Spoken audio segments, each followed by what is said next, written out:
Hello, welcome to Book Club with Jeffrey Sachs, and I am absolutely thrilled that today we'll be speaking with Professor Lauren Benton, the Barton Briggs Professor of History and Law at Yale University.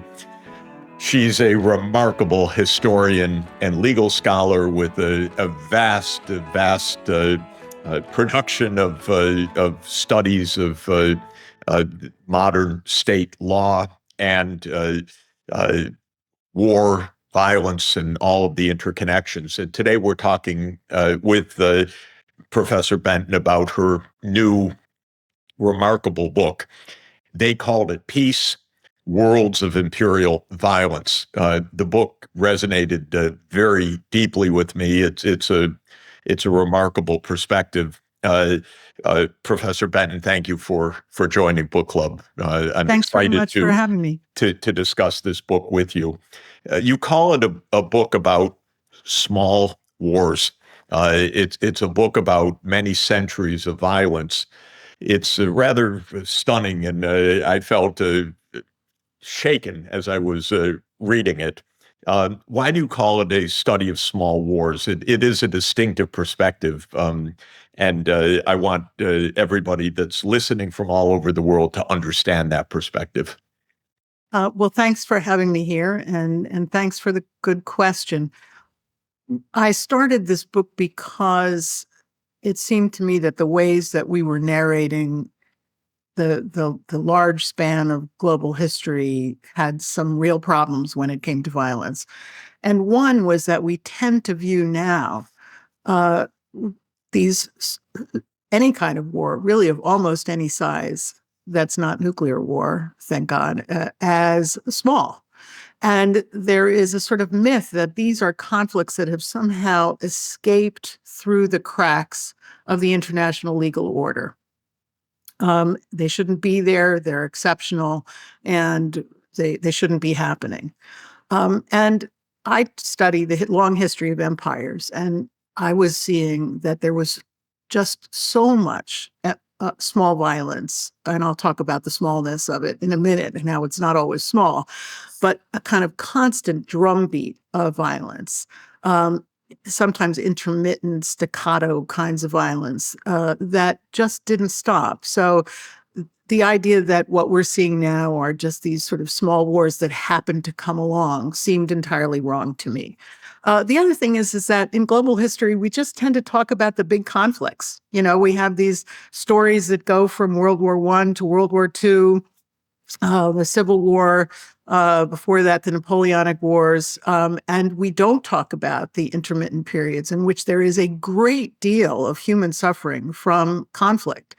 And so I just began with an open-ended question to see if I could find patterns in these kinds of recurring conflicts that we miss when we look at global history through the usual lens.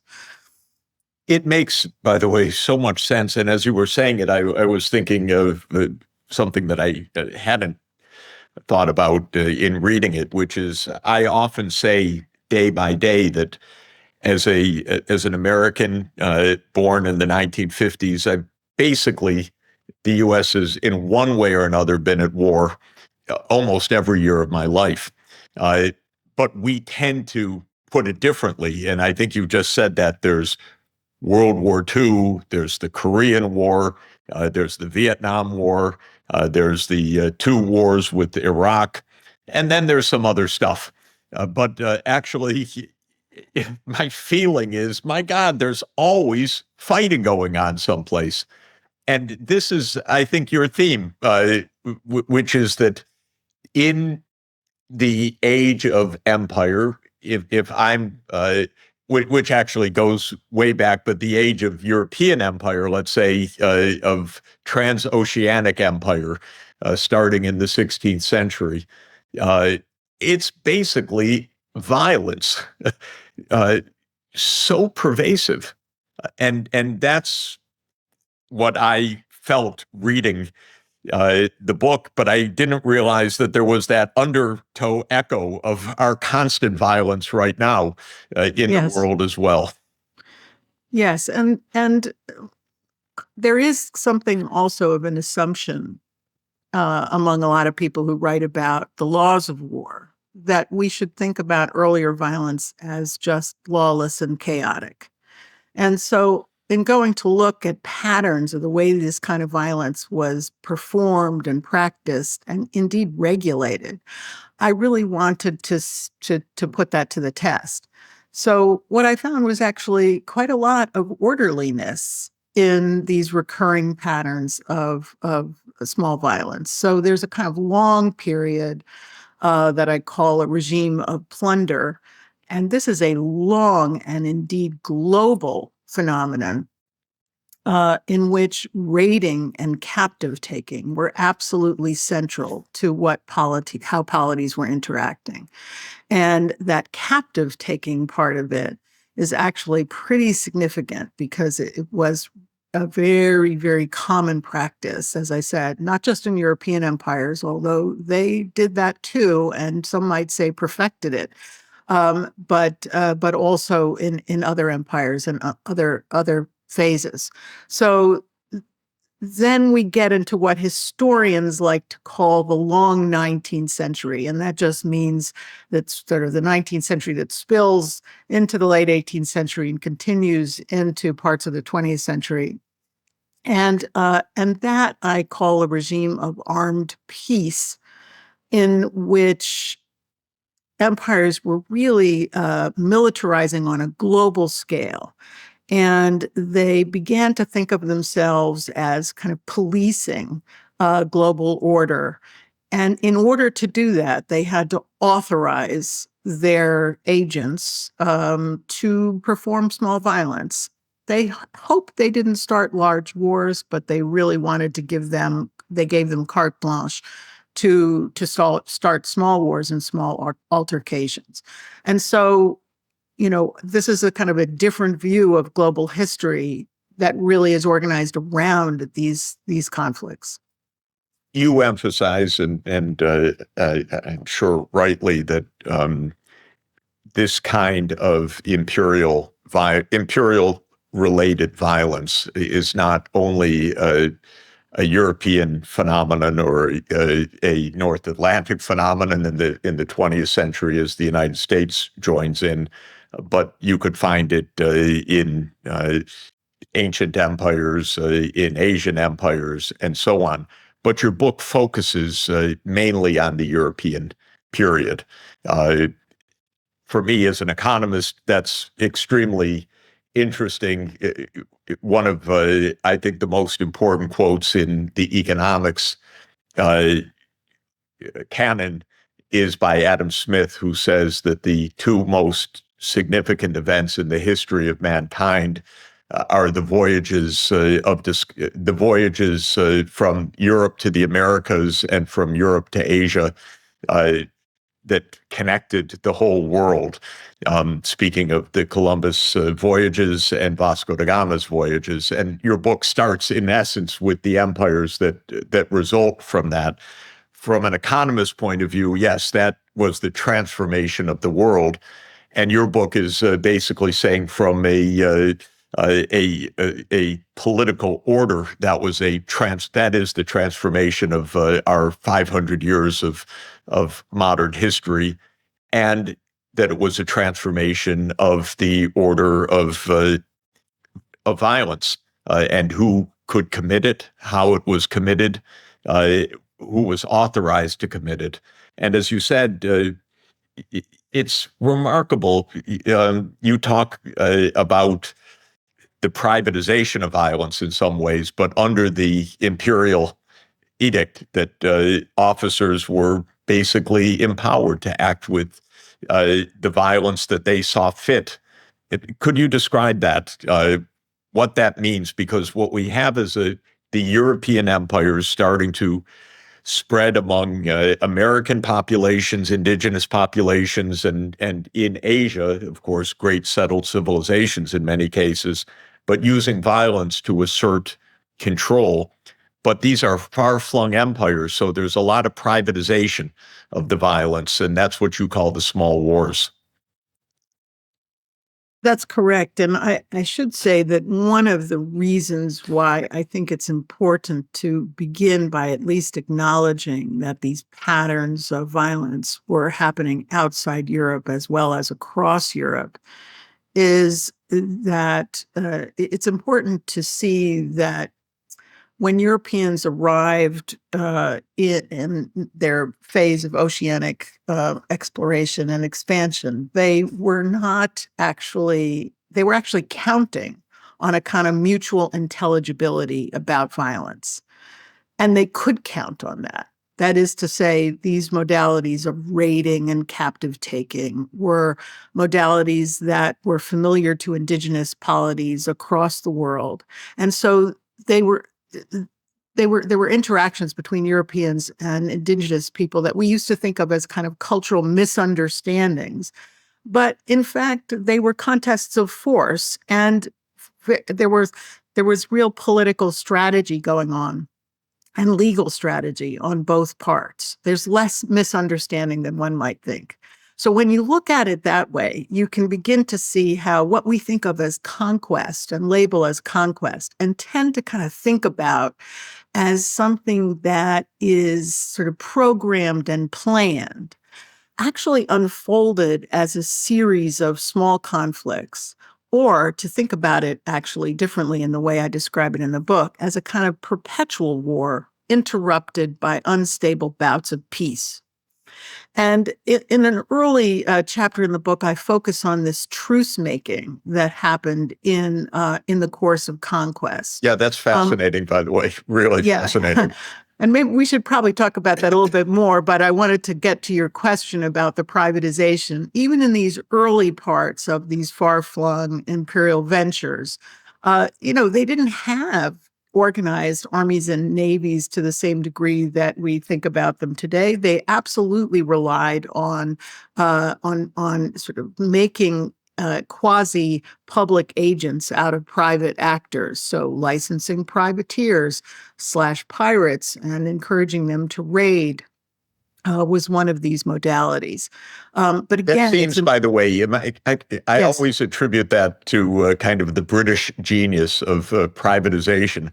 I don't know if Britain was the only one that did it, but making Francis Drake, who was a crook and a pirate and a gangster, into Sir Francis Drake and an agent of Queen Elizabeth was an example of that kind of privatization of violence. It was, and I do think that the English, of course, we know that they did this a lot, and in fact, I talk about their use of raiders in and around Jamaica in the 17th century. But also, I purposely include other empires to show what a pervasive pattern this was. So I actually talk about the Portuguese in the Indian Ocean as having their hands into a vast raiding complex. And one of the things that they were so concerned about doing was managing the labor of their raiders, of the men who were doing this raiding for them, and creating a kind of infrastructure for them to for the raiders to hold their booty and their captives from their raiding, because that was how you attached individuals to your imperial enterprises, if you made it possible for them to go on raids and hold their booty and their property in captives, sometimes often in the form of household quote unquote dependents. So this was bigger than the English, although, as you point out, the English did it in spades. In a way, is it right to say, and I think your statement that this is a kind of perpetual war is a very good description. From as an economist, I see it that from 1500 onward, Europe increasingly got the upper hand, but it was by no means decisive for many centuries. So the contact line, the fighting was nonstop for centuries. It wasn't somehow just a conquest. There was resistance. There was war. There was plunder, raiding, and so forth. the contact line did move over time because Europe's military advantages became decisive later on. But for many centuries, and even when it was decisive, as it sometimes is today, there is nonstop resistance. People do not want to be dominated by others. They don't want to be expropriated by others. They don't want to be ethnically cleansed by others. So it is a perpetual war as soon as you have this kind of fundamental dynamic of expansion of one group relative to others. That's an extremely good point, and there are indeed lots of examples, some of which I discuss in some detail in the book of vast slaving complexes in which indigenous groups were still controlling a lot of territory and in contact with imperial forces over long periods of time, much more independently than we typically think, because we, as you've described, we tend to think of this kind of toggle towards imperial dominance as being pretty abrupt, and in fact, it as you point out, it wasn't. And one of the points I think it's important to make, that because it really became a central finding in the book, is that I don't want to suggest that I'm just talking about this kind of bubbling along of small violence and, nothing extremely bad happens. Because one of the findings of the book is that, in fact, within these sequences of small wars, there are openings, very clear openings to very extreme violence. And I think of these as openings to lawful extreme violence, right? Because that's how participants viewed them.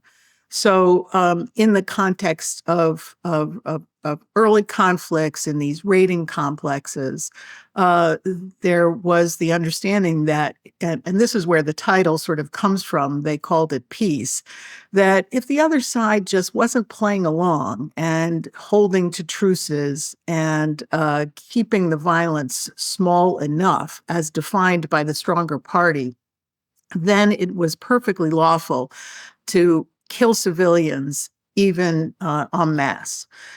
So the kind of typical example of that in the long early period is the violence after an unsuccessful siege, where one side says, "Gee, that's a nice little village you have there. It would be a shame if something happened to it. Why don't you surrender?" And the town says, "We're not going to surrender." Well, that means that that meant that to those aggressors, that when the town was finally taken over, that all bets were off and any kind of violence was okay, including mass killings of civilians. And we can read that back into the Bible, actually. Yes, fortunately, absolutely. in fact, it is in the book of Joshua and Deuteronomy. Surrender and you are saved, but if you don't surrender, it's God's commandment to slay every man, woman, and child. Yes, and this was formalized in a number of different ways by empires. The kind of famous example that I also discuss in the book is that of in the Spanish Empire, when they read out the statement called the Requirement, which basically said, if you give yourselves up and admit to Spanish dominance, nothing bad will happen to you. But if you don't, we can enslave you and kill you. And even though that statement was only read intermittently, it was part of a bigger complex of practices that essentially meant the same thing. It actually reflected a much wider practice in which, as I said, indigenous and European polities understood that this was a possibility.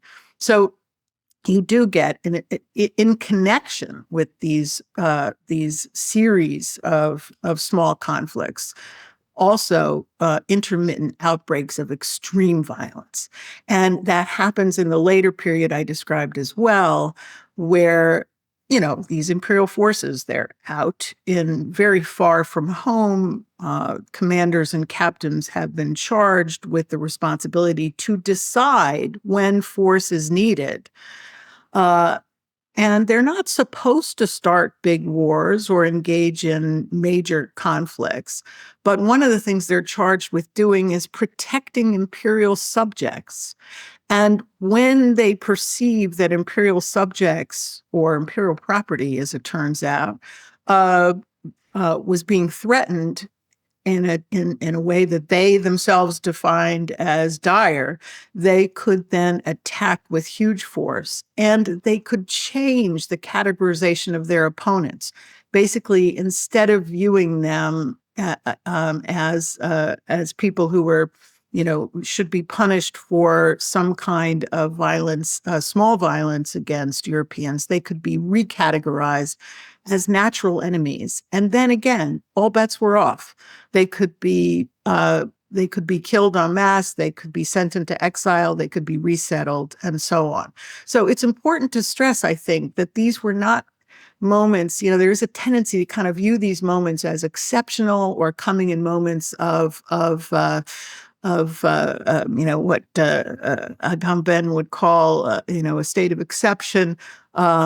Or emergency, a la Carl Schmitt, but I prefer to view them as part of the logic of this longer sequence of violence. You can't understand them without that context. I think it is. The whole book is this brilliant, if I may again say, because it really is a wonderful book, but this brilliant interplay between the physical violence on the ground of conquest and resistance, and then how it translates into the mindset and law. So philosophy and law shape all of this in an extraordinary way. So the basic dynamic, if I understand it correctly, is the imperial power intrudes, the local populations resist, and the imperial power recasts the resisting local population as illegal, outside of civilization, lawless, dangerous, an emergency, and therefore by law, not just by fact on the ground, but in a sense by law and by justice, a target for any kind of extreme violence up to and including extermination if necessary, because this is a threat to the order. It's not a resistance, it's a threat to the order. We are the order. Is that a fair, crude summary? It is, but I just want to add one important point of nuance. It's important to me to say anyway, is that there's a kind of toggling back and forth between small violence as tolerated, normal, what happens on frontiers, the kind of condition we all live with, and then these outbreaks of extreme violence. So there are long phases in which your opponents are indeed not actually being characterized as the unseen other that should be exterminated. But there's a rapprochement, but not a peaceful one. So that's where the small violence comes in, right? There's this kind of bubbling along of violence that makes it possible to make those turns toward extreme violence feel lawful and understandable. There is a sense. So there isn't just a blanket like, let's go get them. In fact, because there's a lot of commerce going on, there's a lot of interaction going on, and it's important to say, I think, that in many of these settings there is a sincere desire for peace. People know that they do better when they're not in the middle of a major war, right? That they crave a certain kind of order and peace, and so on both sides of these long phases of violence, there's a kind of search for peace.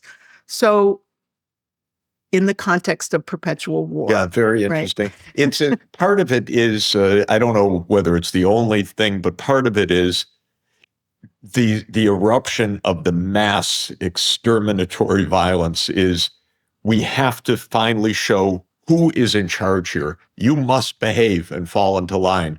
And so it's performative as much as obviously military. It's not military. It's we are going to crush this place to demonstrate we are in charge. Then we can go back to peace. But it has to be peace on our terms.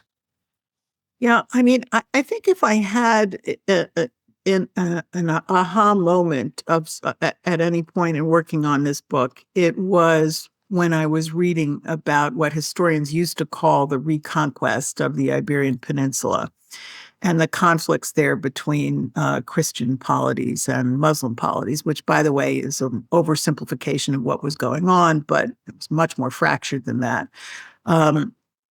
But as I was reading about it, I came across some wonderful work by Spanish historians that shows that there were just serial truces throughout this period. Mm-hmm. And the centrality of the truce became, I could see was a very important structuring element of these conflicts. So just to give an example, because we've been talking in abstract terms, so it might be helpful to listeners to have something more concrete.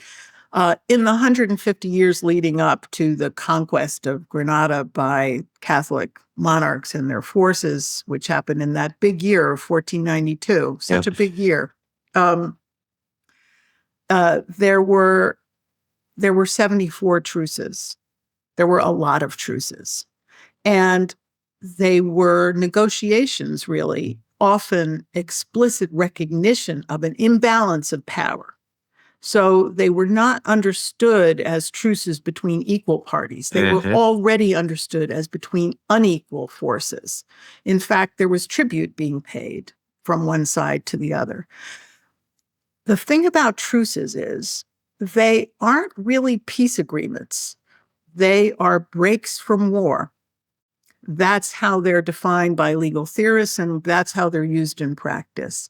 They're breaks from war. And what that means is that either side can return to war without giving new justifications. Just the truce is off, we're back to war. And either side, and this, of course, the stronger side did very often, can accuse the other of breaking the truce. And when that happened, there was a tendency to ratchet up the violence, right? Because this was not only a return to war, but it was a return to war with payback for disrupting the truce. So sometimes these accusations of truce breaking were trumped up. And I use a couple of examples not from the Iberian Peninsula, but elsewhere, where they were just sort of structured. Demands were made that indigenous communities were simply not going to agree to. And then the Europeans could say, you are breaking our truce. Sometimes it was an implicit truce. You are truce breakers. You are peace breakers.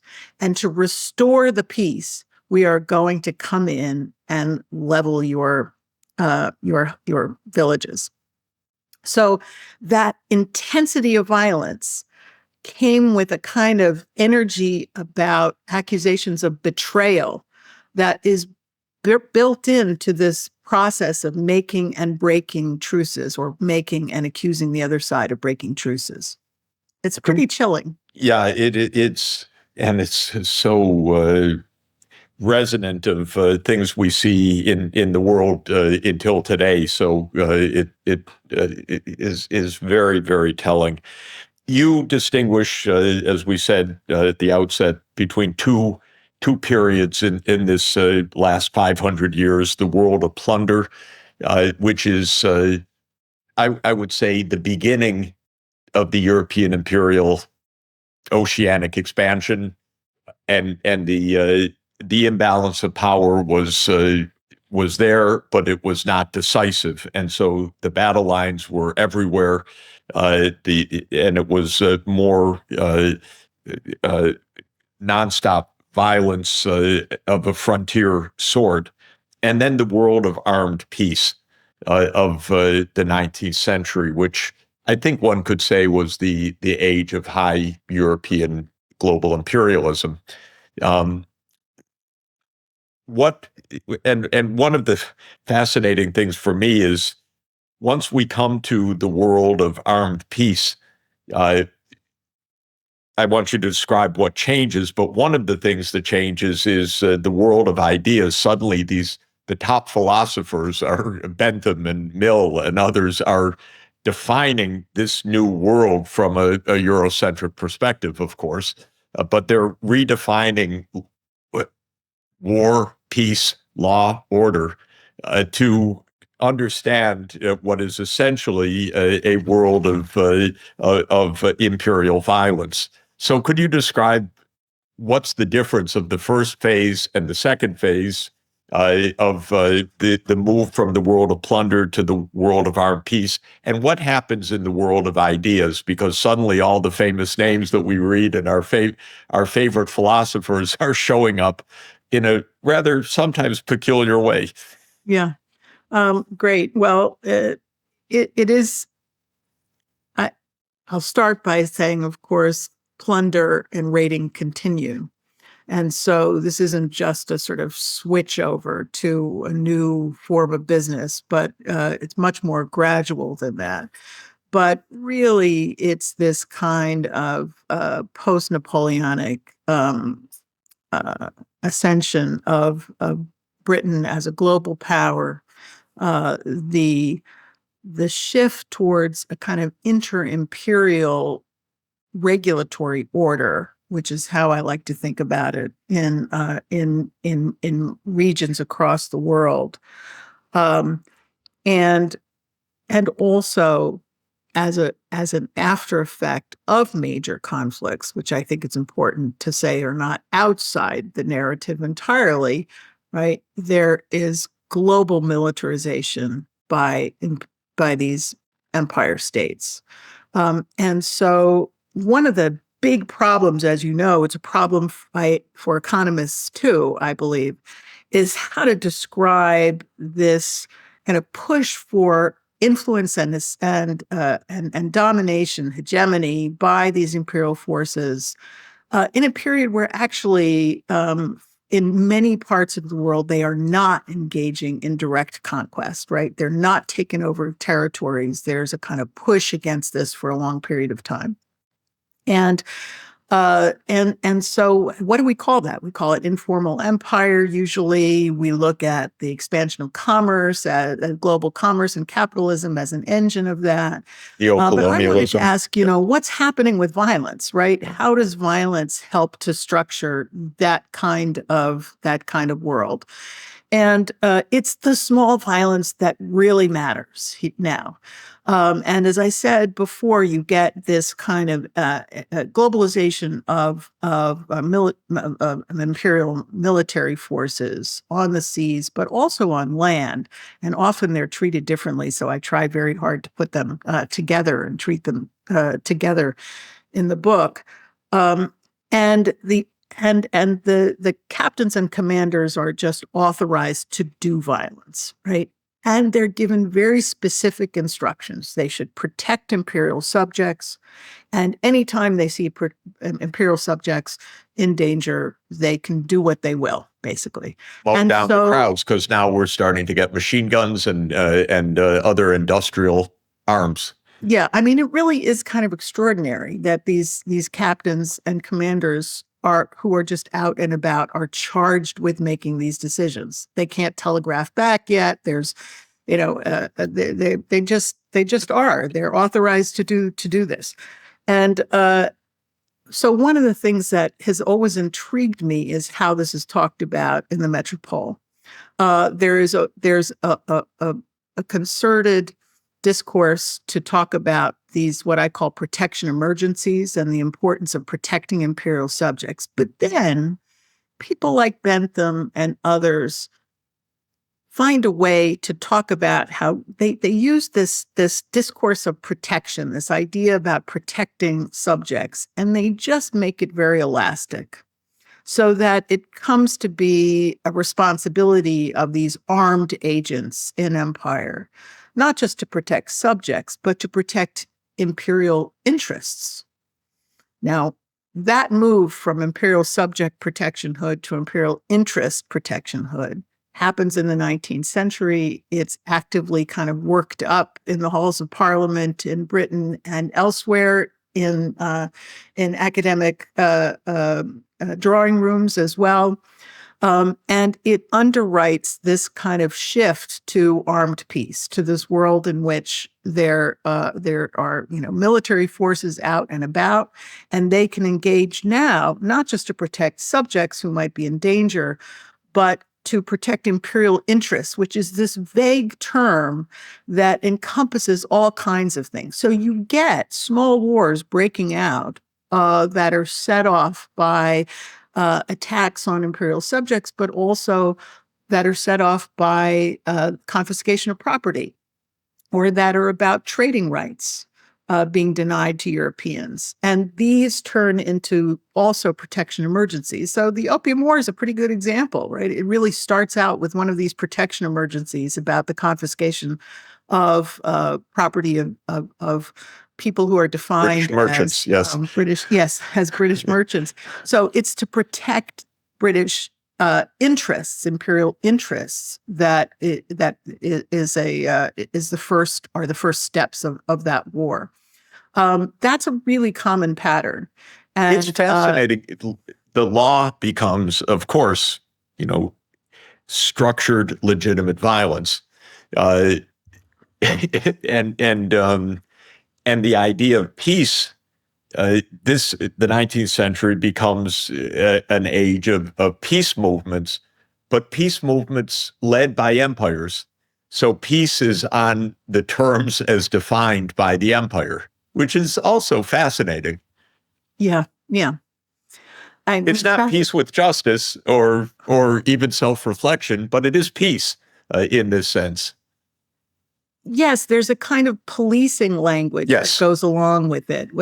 Restoration of order, right? These are now conflicts that are being defined as acts of peacemaking because they are seen as ordering kinds of acts. And there is a legal language that was created at the time, refined, I should say, to describe the lawfulness of acts of defense that look pretty aggressive, but they're described as acts of defense. Who writes that, or where is that? Well, international lawyers in the late 19th century come up with this a language of violence, lawfulness of violence short of war. Okay. And it includes defensive acts, and you begin to see a turn away from reprisal, although the language of reprisal is very, very central to a lot of these engagements. So really what I would say is that, in the history of international law, we tend to see this as a kind of a blip where people were talking about these ways of making violence short of war lawful. And then they stop talking about that in the 20th century and start talking about just banning war altogether. But we know from where we sit in history that describing actions of that look pretty aggressive and destructive as defensive actions is still very much a part of international law. But more than that, it's a part of international practice. I think it's brilliant what you said, and really key that the way the law transforms things is that what used to be called war becomes called policing. Policing is defending the law, and so a military action that restores order as it's defined by one side isn't war; it's policing. It's legal. In fact, it's the utter defense of the rule of law. And that is the other that's exactly right. And that is the other piece of this change that I described, because now a lot of these actions are being defined as actions that are happening inside imperial spheres of influence. So the language of policing is the language of kind of domestic law.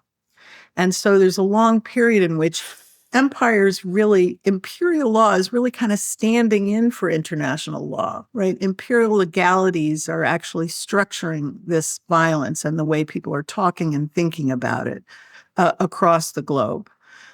So it's another. It's actually one of the interesting things. Maybe it's related to this. Is that, well, it's not literally true what I'm about to say. I think it is kind of true, which is that the wars by then, towards the end of the 19th century, outside of Europe, were not wars between the empires, but wars of finalizing the dominance of each of the empires within societies that were resisting.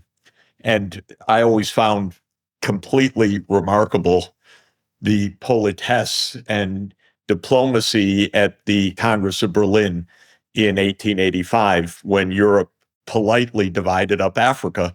They didn't squabble among each other. They just divided the map. There were no Africans there, but Europe was very civilized. And so Europe wasn't going to go to war with itself over Africa, it was going to divide up Africa. And in a way, it's a kind of international law. And maybe part of what is happening is, of course, there's fierce resistance everywhere to these empires, and that's the constant violence, but it's now defined as an internal violence, like you say, because it's internal to the empire. So it's really a policing function. States are supposed to have the monopoly of power within their state. And so this is about policing. It's not called war anymore. That's a good way to say it. And that internalization of the logic of violence then also applies to this question about how much violence you can do, right? Because if you then see your people who are resisting, you define them as unruly rebels who are being offered incorporation into a peaceful empire, but are resisting this. Yeah, just can't get it. Yeah. So, and of course, then come the concentration camps and the extermination in Southwest Africa by the Germans, and the camps in the border, I think in by Britain in South Africa and so forth. The violence can become awfully extreme in the name of creating political order. Absolutely. I find sometimes when I write about these things that it's easier to communicate about these trends if you take an unfamiliar example. So the unfamiliar example, I think it's unfamiliar to most readers outside Australasia, that I take in the book is of the war against Aborigines in Tasmania. Mm-hmm. Small place, island off the... Far away. Yes, far away. It's off the southern part of Australia. And there, in just a very small location, you see this whole process unfold.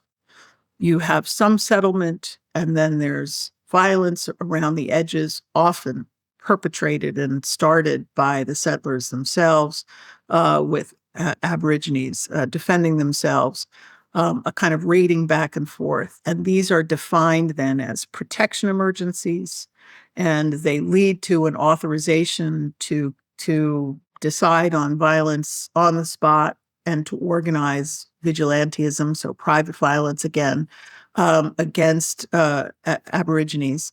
And there is the potential for viewing them, and some quote unquote peaceful Aborigines are reclassified as British subjects. So there's a potential for viewing them as being incorporated. But then it makes it equally easy to say that those who are continuing to be violent or who are refusing to move, simply to move, to make room for settlement, are natural enemies. And they are rebels who will never make peace. And so that makes it possible to organize an extermination campaign and ultimately exile off the island all of those who are left from that. So it's just a little, it's a micro history, but it shows a dynamic that plays out in many other places. I mentioned to you before we started that as I was reading the book, so much about Israel and Palestine came to mind. The Gaza, and as you're just talking, also the West Bank, where there are Israeli settlers that are in direct, I would say, vigilante mode vis-a-vis Palestinian populations on the West Bank and so on. So much of the rhetoric, the dynamics, the justifications seemed, I felt, you had opened up this window of how these conflicts are felt. From the Palestinian side, you're taking our land, you're invading us. From the Israeli side, you're violating order. We need to reestablish order. And then these paroxysms of extreme violence that we're witnessing before our eyes are absolutely shocking. I wonder if you could just reflect on that a little bit. Sure. I mean, historians, we usually pray for something to happen to give greater relevance to our books when they come out. But not your kind of book, I'm afraid. In this case, I would be happy for a lot less relevance. As I was writing the book, on my mind, I'll get to this in a minute, but as I was writing it, on my mind was actually Ukraine. And I do talk about it a bit in the book, and equally the war on terror and how it is narrated narrated the same way. Yes. That's a police war function. On terror, yes, it's a policing function, it's an ordering function, and the drone warfare actually involves these very similar, familiar kinds of machinations about who gets to decide on the small violence and how far that down or up the pecking order that decision is made. So I do discuss that briefly in the book. I discuss Ukraine, which is absolutely an imperial framework. It is an imperial language that Putin used in describing and justifying the invasion. Now, unfortunately, in our current news cycle, the U.S. is now using an imperial language. I find it two empires clashing. Exactly. And so that was on my mind as I was writing. But then, Gaza, the violence in Gaza explodes. And a couple of things really were on my mind as I was watching with horror, as with the rest of the world, what was going on there, that were from the book, or from the past, I should say. So one of these is the kind of perpetual conflict dimension of this. Yep. We know that this is not a war that just started, right? It's part of a long series of smaller conflicts. We have to think about it that way, or we won't understand it at all. And I was already preparing in the early stages of the war, preparing myself for the moment when there would be a truce. Because it was clear early on that everyone was angling, everyone who wanted the fighting to be contained was angling for truce making. And that is a kind of what I describe as a kind of tragedy of the truce. It's a very weak instrument for peacemaking, but it's the only one we've got. Wow. So everyone reaches for the truce. And I thought to myself, as soon as there's a truce, and I hoped, like everyone else, that there would be much sooner than it occurred.